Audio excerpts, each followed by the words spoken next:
desse modo que o Aang atingiu no final. O que é o Cometa de Sozin? Qual é o plano do Senhor do Fogo? Nesse vídeo você vai entender todo o final da primeira temporada de Avatar, o Último Mestre do Ar. Então, ó, vamos nessa! Tem mais alguém com fome? Por que você só pensa com a sua barriga? É onde fica o cérebro dele. Ah, falou cabeça de melão. Fala pessoal, eu sou o Pedro e sim, eu tirei o aparelho de cima, eu tô muito feliz, em breve será o de baixo, mas enfim, voltando, como nesse vídeo eu vou comentar sobre o final da temporada, esse vídeo terá spoilers da temporada como um todo, então fica o aviso de spoilers, beleza? Bom, vamos lá. Por conta da visão da Avatar Kyoshi lá no segundo episódio, o Aang ficou sabendo que a tribo da Água do Norte seria atacada mais à frente pela Nação do Fogo. Então, ele foi pra lá junto com Sokka, Katara, Appa e Momo. Lá, a gente descobre que eles já sabiam que seriam atacados e que já estavam se preparando para quando isso acontecer. Na tribo da Água do Norte, conhecemos a Yue, que acaba sendo uma personagem muito importante para a resolução aqui da história. Quando a Yue nasceu, ela nasceu sem chorar, nasceu basicamente sem expressão, como se estivesse dormindo, com os curandeiros, inclusive, falando que ela iria morrer muito em breve. Então, na noite de lua cheia, os seus pais a banharam no oásis, onde estava o espírito da lua, e assim ela foi curada. O seu cabelo, que era preto, ficou branco, e ela conseguiu sobreviver. Inclusive, o nome dela é Yue por conta, justamente da lua. Na animação, como vocês viram, todo o flashback da Yue acaba sendo mostrado, mas na série apenas citaram, mas não mostraram. Não sei porquê, mas enfim. Por conta disso, o espírito da lua não apenas a curou, como também deixou parte de si ali na Yue. Por isso, por exemplo, ela consegue aparecer no mundo espiritual quando está dormindo. Inclusive, todo esse lance dela antes de virar o espírito da lua, conseguir aparecer no mundo espiritual, aparecer ali pro Sokka como se fosse uma raposa de 3 caudos, é algo totalmente novo aqui na série, que não existe no desenho. Mas enfim, a Yue será importante daqui a pouco. A Nação do Fogo está atacando a tribo da Água do Norte no meio da lua cheia, mesmo sabendo que durante a lua cheia é quando os dobradores de água possuem mais forças, pois uma vez por ano os espíritos da lua e do oceano saem do mundo espiritual e vão para o mundo real, para terem a sensação como é viver entre os mortais. Durante toda a primeira temporada, o grande objetivo da Nação do Fogo era achar o Avatar, pois o Avatar é o único que pode derrotá-los no futuro, e o objetivo deles é acabar com o Avatar antes dele de fato virar o Avatar, o Todo-Poderoso. Mas com a ajuda da Azula, todo o plano e toda a estratégia do Zal acabou mudando aqui no final. O plano atual dele é aproveitar que o espírito da lua está ali entre os mortais para matá-lo, porque assim ele vai conseguir tirar o poder de todos os dobradores de água, os impedindo de dobrar a água, já que, não existe mais lua. E tipo, essa é uma jogada bem inteligente, porque se, por exemplo, ele mata o espírito do oceano, não vai ter mais oceano, não vai ter mais água, e não apenas os dobradores de água serão atingidos, como todas as pessoas nesse mundo como um todo. Mas se ele mata apenas o espírito da lua, os dobradores de água não vão poder, usar os seus poderes, ou seja, ele vai estar os incapacitando. Esse é um plano terrível, tá? Você fazer isso, você tem que ser muito mau caráter, muito mal de verdade, mas pensando no plano estratégico, até que é algo inteligente. Enquanto a guerra está rolando, a gente vê que em paralelo à guerra e ao plano do Zal, o Zuko conseguiu chegar na tribo da Água do Norte para caçar o Aang, já que essa é a sua maior motivação, entregar o Aang para o seu pai, porque assim ele vai reconquistar o seu respeito e ficar digno do trono. Aliás, eu vou me aprofundar nisso daqui a pouco, mas naquele flashback do Zuko contra o Ozai, o Zuko, mesmo 3 anos atrás, poderia ter derrotado seu pai. Enfim, voltando, sabendo do plano do Zal, o Aang vai até o oásis, onde estava o Zal, o Iroh e seus soldados, e também onde estava o Sokka com a Yue. E quando o Aang vai até lá, a Katara ficou atrasando o Zuko. E sejamos sinceros, o X1 dos dois foi muito maneiro, seja aí muito bem feito, e a Katara mostrou que, se não fosse pela morte do espírito da lua, ela até poderia ter ganhado do Zuko. No oásis, mesmo o Aang falando, o Iroh falando, mesmo todo mundo falando, o Zal mesmo assim mata o espírito da lua, assim meio que acabando com a lua e fazendo todos os dobradores de água perderem acesso às suas dobras. Gostei que eles adaptaram essa parte da animação, da lua ficando vermelha, como se fosse o sangue da lua, a fotografia ficando vermelha, depois a fotografia ficando preto e branco, mesclado com cores em alguns momentos, em alguns segundos. Confesso que achei esse detalhe bem legal. E vendo tudo isso acontecendo, vendo que causou causou a morte do Espírito da Lua, o Aang conseguiu acessar o modo Avatar e ainda se uniu com o Espírito do Oceano,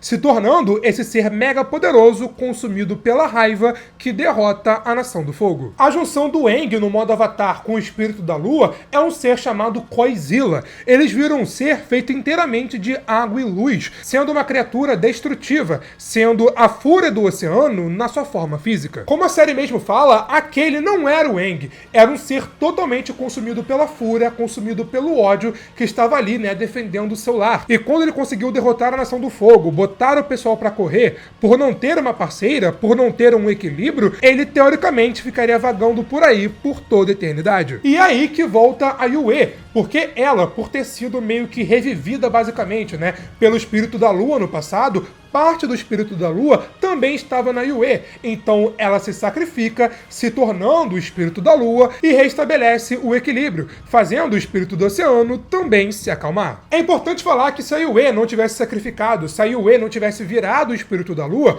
por exemplo, os dobradores de água continuariam sem fazer as suas dobras e o Aang ficaria vagando por aí no modo Avatar com o Espírito do Oceano, sabe-se lá por quanto tempo, sabe? Mas como ela se sacrificou, tudo se resolveu. Quando o Aang volta, ele enfrenta um novo dilema, que é entender que tudo isso não é culpa dele, sabe? Quem destruiu a tribo da Água do Norte não foi ele, e sim a Nação do Fogo, e que ele fez o possível ao seu alcance para defender a tribo, mas que agora ele precisa dominar os 4 elementos para impedir a Nação do Fogo o mais rápido possível, primeiro precisando dominar a água, depois a terra e depois o fogo. Só um ponto, a gente viu ao longo dessa primeira temporada a Katara aprendendo e virando uma mestra em dobras d'água, mas o Aang não. O Aang, se eu não me engano, em nenhum momento na temporada aprende nem o básico da dobra d'água. Então eu achei isso estranho. Na animação, beleza, ele também termina a primeira temporada sem dobrar a água, mas pelo menos ele sabe o básico do básico. Aqui não, ele não sabe nada.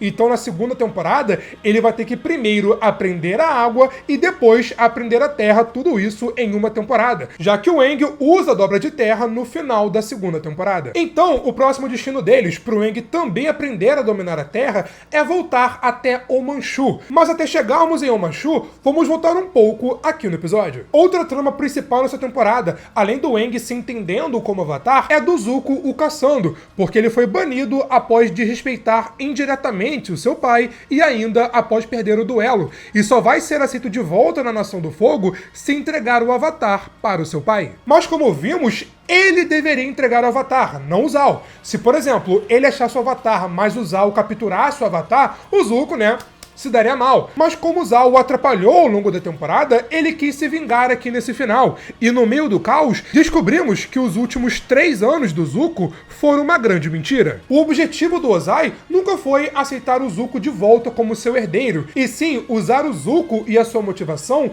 para fortalecer a sua irmã, a Azula, que só de saber que o Zuko achou o Avatar, ou seja, só de pensar que ele poderia ter sucesso, ela ficou mais motivada e passou a treinar ainda mais pesado para melhorar. Naquela luta, onde o Zuko meio que venceu o Ozai, mas ficou com pena de machucá-lo, o Ozai percebeu que a grande fraqueza do Zuko é a sua compaixão, que ele é fraco por conta disso. Então, basicamente, ele usou o Zuko como bode expiatório para fortalecer a Azula, para fazê-la ainda mais forte e habilidosa, além de lhe dar uma motivação de querer impressioná-lo, já que talvez ela poderia no futuro se tornar a nova Senhora do Fogo. Então por isso, ao longo da temporada, a gente viu a Azula ajudando o Zhao para atrapalhar o Zuko e também para fortalecê-la ainda mais, o que foi de fato o que aconteceu. Quando o Zuko descobriu isso, ele teve um ataque de ódio, porque, cara, imagina como eu disse, os 3 últimos anos da sua vida foram uma mentira.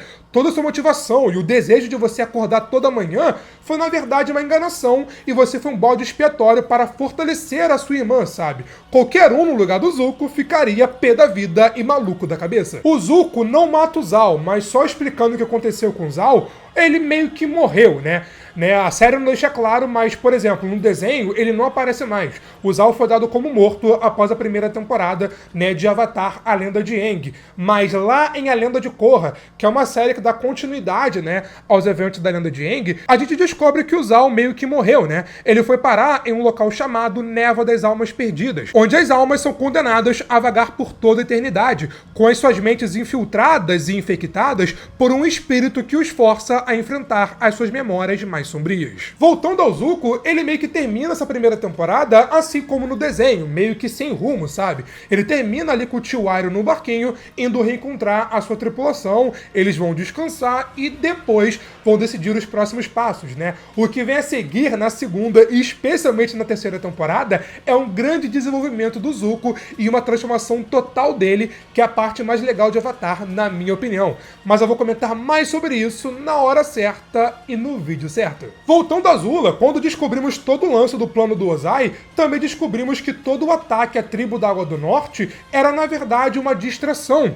Era uma distração porque o foco deles, na verdade, era tomar o Manchu, uma das duas únicas cidades do Reino da Terra que ainda não tinha sido tomadas, mas que agora o Manchu está sob domínio da Nação do Fogo. Então, quando na segunda temporada Aang, Sokka, Katara forem até o Manchu para encontrar o Bumi, pois é, né? Isso aí eu vou comentar no próximo vídeo. E a única cidade que ainda está livre é a cidade de Ba Sing Se, que é até maior que o Manchu, onde se passa grande parte dos acontecimentos da segunda temporada. E o domínio de Manchu foi liderado justamente pela Azula, que agora se fortaleceu como guerreira e agora não tem apenas a missão de tomar Ba Sing Se, mas também de capturar o Avatar, já que o seu irmão falhou nessa missão. A Azula nessa temporada, ela não fez nada diretamente. Ela ficou ali apenas treinando, se fortalecendo, melhorando, ajudou o Zal indiretamente, mas agora, meus amigos, a Azula vai pra ação.